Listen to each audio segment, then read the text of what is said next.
Allot மணி சேனலுக்கு வருக வருக. நான் செபி ரெஜிஸ்டர்டு ஃபினான்ஷியல் அட்வைசர் கிடையாதுங்க. நான் எஜுகேஷனல் பர்பஸுக்காக என்னுடைய பர்சனல் எக்ஸ்பீரியன்ஸை நான் ஒரு 20 வருஷமாக மார்க்கெட்டில் இருக்கேன்.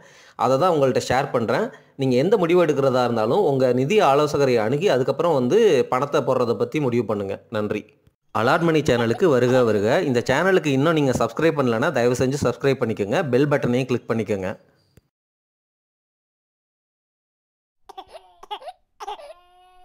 இந்த வீடியோ பதிவு ஒரு மன்னிப்பு கேட்கும் வீடியோ பதிவு. நான் உங்ககிட்ட மன்னிப்பு கேட்டுக்கிறேன். 2 விஷயங்களை தவறுதலாக நான் ஷேர் பண்ணிட்டேன். ஒன்று, டாக்டர் ரெட்டி நிஃப்டி 50லேருந்து வெளியில் போயிடுச்சு அப்படின்னு சொன்னது. 2வது, இன்றைக்கி ரீசண்டாக ஒரு வீடியோ போட்டேன். எப்படி போனஸ் ஷேர் மூலமாக டேக்ஸை சேவ் பண்ணலாம், அதாவது லாங் டேர்ம் கேபிட்டல் கெயின் டேக்ஸையும் ஷார்ட் டேர்ம் கேபிட்டல் கெயின் டேக்ஸையும் அட்ஜஸ்ட் பண்ணலாம். அந்த கான்செப்ட்டுக்கு பேர் போனஸ் ட்ரிப்பிங். ஆனால் அந்த போனஸ் ட்ரிப்பிங்கிற கான்செப்டை இன்கம் டேக்ஸ் ஆல்ரெடி அந்த லா அமெண்ட் பண்ணிட்டாங்க. சரிங்களா? அந்த போனஸ் ட்ரிப்பிங் இப்போ செல்லாது. இருந்தாலும் நான் வீடியோ பதிவு போட்டுட்டேன். அதனால் இது ரெண்டுமே நான் செஞ்ச தவறுகள். அந்த தவறுகளுக்காக மன்னிப்பு கேட்டுக்கிறேங்க. எனக்கு 40 வயசுக்கு மேலே ஆயிடுச்சு. இருந்தாலும் இந்த போனஸ் ட்ரிப்பிங்கை ரிமூவ் பண்ணது எனக்கு நல்லா தெரியும். பட் இருந்தாலும் வீடியோ பதிவு நாங்கள் போடும்பொழுது நெட்டெல்லாம் ரிசர்ச் பண்ணும்பொழுது அந்த டாப்பில் வர அந்த 10 எல்லாமே போனஸ் ட்ரிப்பிங் பற்றி பேசுனதுனால ஒரு கன்ஃபியூஷனில் அதை ரெக்கார்ட் பண்ணி போட்டுட்டோம். ஒன்று.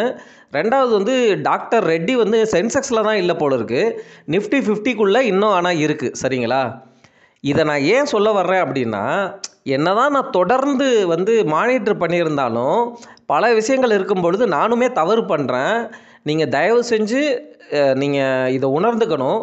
நீங்கள் உணர்ந்துட்டு நான் முடிஞ்ச அளவு இந்த மாதிரி நடக்காமல் பார்க்க ட்ரை பண்ணலாம். பட் இருந்தாலும் என்னென்னா, வயதின் காரணமாக அந்த வீடியோவை எடிட் பண்ணுறது, அப்போ ரெஃபர் பண்ணுறது, இப்படி ஒரு கன்ஃபியூஷனில் சில தவறுகள் நடக்க தான் செய்யுது. நீங்கள் அதை மன்னித்து அருளுக.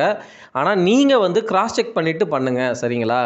கிராஸ் செக் பண்ணிவிட்டு பண்ணுங்கள். ஏன்னா அந்த டாக்ஸேஷன்லாம் ரொம்ப சேஞ்ச் பண்ணிகிட்டே இருக்கிறாங்க. சரிங்களா? இப்போ long term capital gain tax எல்லாம் 10%லேருந்து 12.5%ன்னு மாற்றினாங்க. டெப்ட் ஃபண்டிலெல்லாம் பார்த்தீங்கன்னா ஏப்ரல் 2023க்கு உள்ளவங்களுக்கு அந்த இண்டெக்ஸேஷன் பெனிஃபிட் இருந்துச்சு. அப்படிங்கிறதுனால தான் டெப்ட் ஃபண்டிலெல்லாம் போய் நிறையா பேர் இன்வெஸ்ட் பண்ணாங்க. ஆனால் அந்த கிராண்ட் ஃபாதரிங் கிளாஸையே நம்ம இப்போது ரீசெண்டாக அனௌன்ஸ் பண்ண பட்ஜெட்டில் ரிமூவ் பண்ணிட்டாங்க. இண்டெக்ஸேஷன் பெனிஃபிட் கிடையாது. முன்னாடி அந்த டேக்ஸில் இருந்தப்போ நீங்கள் டெப்ட் ஃபண்ட் வாங்கியிருந்தாலும் அப்படிங்கிற மாதிரிலாம் மாற்றினாங்க. இதை ரியல் எஸ்டேட்டில் வாங்கினவங்க இண்டெக்ஸேஷன் பெனிஃபிட் இது மாதிரி வீடு வாங்கினவங்களுக்கு கிடையாதான்னு ட்ரோல் பண்ணதுனால அதுக்கப்புறம் கவர்மெண்ட் அந்த இண்டெக்ஸேஷன் பெனிஃபிட்டை ரியல் எஸ்டேட், அதாவது வீடுக்கு மட்டும் திருப்பி கொடுக்குறதா அனௌன்ஸ் பண்ணாங்க. இந்த மாதிரி தொடர்ந்து கன்ஃபியூஷன்ஸ் போயிட்டு இருக்கிறதுனால இந்த மாதிரி சின்ன குளறுபடிகள் நடக்கிறதுக்கு வாய்ப்புகள் அதிகம். தயவு செஞ்சு இந்த டாக்ஸேஷன்லாம் நீங்கள் கொஞ்சம் கேர்ஃபுல்லாக பார்த்துக்கங்க. சரிங்களா? அதுதான் நான் சொல்ல வர்றேங்க. அப்புறம் இந்த வீடியோ பதிவில் ஒரு 2 குயிக்கான அப்டேட் கொடுத்துட்றேன். ஒன்று, இபிஎஃப்ஓ 3.0. அதாவது என்னென்னா, கவர்மெண்ட் இப்போ என்ன யோசிச்சுட்ருக்காங்கன்னா, இன்னும் இம்ப்ளிமெண்ட் பண்ணலை. என்ன யோசிச்சுட்ருக்காங்கன்னா, நம்ம சேலரிடு எம்ப்ளாயியாக இருந்தால் 12% நம்ம இபிஎஃப்ஓவுக்கு கான்ட்ரிபியூட் பண்ணுவோம்ல, பிஎஃப் கான்ட்ரிபியூட் பண்ணுவோம்ல, நம்ம கான்ட்ரிபியூஷன் இனிமேல் 12%ங்கிறது மேண்டேட்ரி கிடையாது அப்படிங்கிற மாதிரி கொண்டு வர போகிறதா டாக் நடந்துகிட்ருக்கு. நம்ம எவ்வளோ வேணாலும் கான்ட்ரிபியூட் பண்ணிக்கலாம், நிறையாவும் கான்ட்ரிபியூட் பண்ணிக்கலாம், இல்லை 12% இல்லாமலும் நீங்கள் குறைச்சி கூட நீங்கள் கான்ட்ரிபியூட் பண்ணிக்கலாம். இருந்தாலும் அந்த 2.5 லட்சங்கிற எலிஜிபிலிட்டி, அந்த டாக்ஸேஷன் லிமிட்டு அப்படியே தான் செட் பண்ணுவாங்க அப்படின்னு நான் நினைக்கிறேன். இல்லை அந்த 2.5 லேக் லிமிட்டை கொஞ்சம் எக்ஸ்டெண்ட் பண்ணலாம். சரிங்களா? நம்ம சேனலில் விபிஎஃப் பற்றி ஒரு வீடியோ ஆல்ரெடி போட்டிருக்கோம். அதையும் நீங்கள் போய் பார்த்துக்கங்க. அது இப்போ இருக்கிற கரண்ட் லா பிரகாரம் தான். சரிங்களா? இந்த இபிஎஃப்ஓ 3.0ல் உங்களுக்கு இந்த ஏடிஎம் கார்டு மாதிரிலாம் கொடுத்து உங்கள் இபிஎஃப்ஓ பணத்தை நீங்கள் ஏடிஎம் மூலமாகவே விட்ரா பண்ணலாம். அந்த மாதிரிலாம் பெனிஃபிட்டை கொண்டு வர்றாங்கங்க. இது just an update about EPFO 3.0. சரிங்களா? இது ஒரு டாக்கு போயிட்டுருக்கு. சரி, நம்ம சப்ஸ்கிரைபர்ஸ்க்கு ஷேர் பண்ணலாம் அப்படிங்கிறதுக்காக ஷேர் பண்ணுறேன்.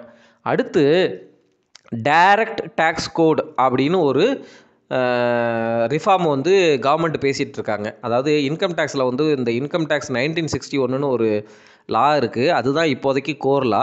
அதையே ரிஃபார்ம் பண்ணி மாற்றி இப்போ எதுக்கு இந்த long term capital gain tax, short term capital gain tax, இந்த டேக்ஸு, அந்த டேக்ஸு, அது எல்லாத்தையுமே வந்து இன்னும் ஃபர்தராக ரிஃபைன் பண்ணி எல்லாமே டேக்ஸ் லேபு அந்த மாதிரி கொண்டு வந்துடலாம் அப்படிங்கிற மாதிரி கவர்மெண்ட் பேசிகிட்டு இருக்கிறதா தகவல்கள் வெளியாகிட்டு இருக்குங்க. இபிஎஃப்ஓ 3.0வும் டைரக்ட் டேக்ஸ் கோடும் இன்னும் கன்ஃபார்ம் ஆகலை.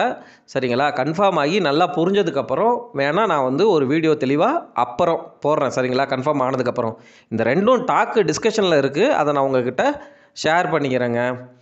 இந்த இபிஎஃப்ஓ 3.0வில் 12% கான்ட்ரிபியூஷன் ரிமூவ் பண்ணதுங்கிறது நம்ம கான்ட்ரிபியூட் பண்ணுறதுக்கு தான், எம்ப்ளாயி சேலரி மட்டும்தான். புரியுதுங்களா? எம்ப்ளாயர் 12% கான்ட்ரிபியூட் பண்ணுவார்ல, அதில் எதுவும் பெருசாக சேஞ்ச் இருக்காதுங்க.